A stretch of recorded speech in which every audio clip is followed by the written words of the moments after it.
Here I sit not knowing where I stand. 2 years of therapy and still just half a man.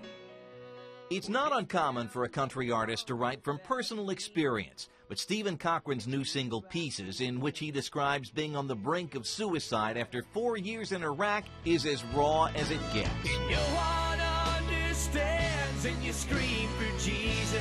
I broke my back on my last mission from my L1 to L5 and was actually paralyzed from the waist down. They told me I'd never walk again. Cochran got back on his feet thanks to an experimental surgery performed at the VA hospital here in Nashville. But his emotional scars were slower to heal. Cochran says post-traumatic stress disorder cost him a record deal, a tour bus, and a fiance. I was as far as you can go without ever being able to come back. And, you know, I had it prepared. I'd sent my fiance away, and I decided that this was going to be it. But Cochran didn't pull the trigger. He says writing this song was a form of therapy, and he wants to share it with other vets because he knows his experience isn't unique. Returning veterans account for about 20% of the suicides in this country. That's about 1 in 5, and the numbers have spiked since the beginning of the War on Terror.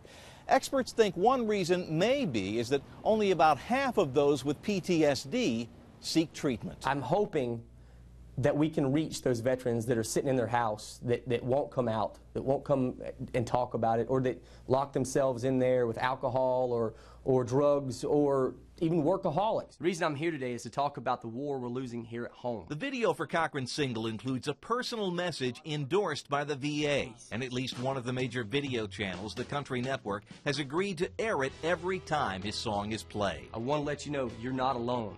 We fought overseas together, and we can fight this here. It's a message of hope Cochran and others believe is in desperate need as hurting soldiers continue to return home with scars from the longest war in American history.